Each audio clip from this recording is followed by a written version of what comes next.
구스타브 2세가 리첸 전투에서 전사하자 스웨덴 제상 악셀 옥센세르나는 독일의 개신교 제후들과 하이브론 동맹을 체결한다. 옥센세르나는 합스부르크가의 압박에 대항하여 방어 전쟁이란 형식으로 전쟁을 이끈다. 하지만 옥센세르나가 주도한 하이브론 동맹이 네르틀링겐 전투에서 신성 로마 제국 스페인에 대패하자 동맹은 와해된다.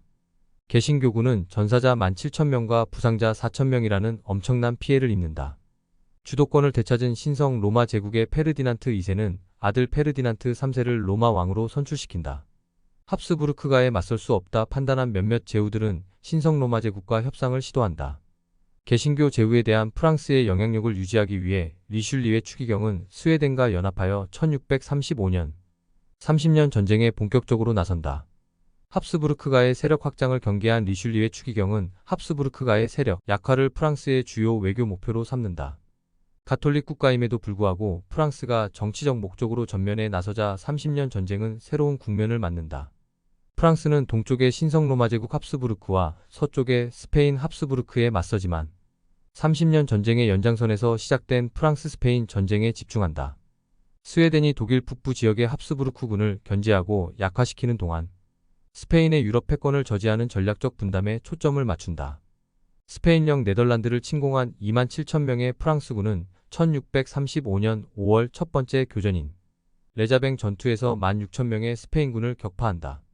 약 5만 명의 프랑스군은 6월 4,000명이 주둔한 스페인군 보급과 방어의 핵심 거점 루벤 공략에 나선다. 하지만 질병과 식량 부족 문제에 시달린 프랑스군은 11,000명의 스페인 후위대가 도착하자 루벤 포위전을 해제한다. 스페인의 기동성 높은 작전에 수적 우위를 활용하지 못한 프랑스군은 북쪽으로 물러선다. 전세를 유리하게 전환시킨 스페인은 네덜란드 수비대를 격파하여 쉔켄샨 요새를 점령한다.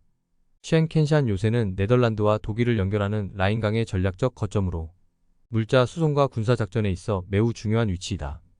네덜란드 내륙으로의 진입로를 확보할 수 있기에 스페인은 쉔켄샨의 방어력을 강화한다.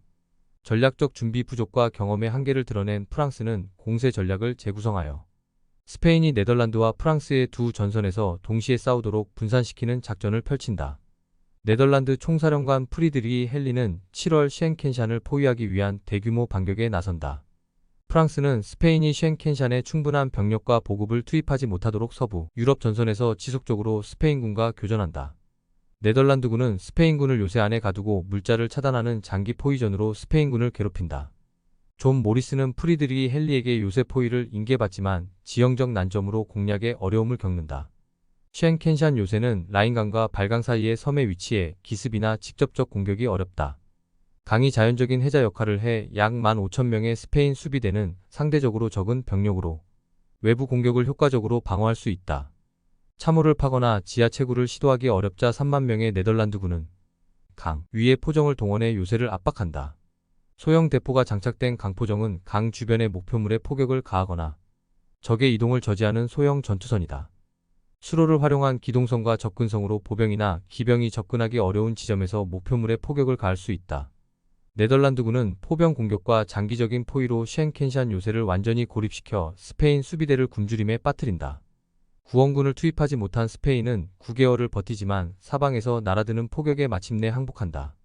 네덜란드는 쉔켄샨 요새의 탈환으로 내륙 중심부를 스페인군의 위협에서 지켜낸다.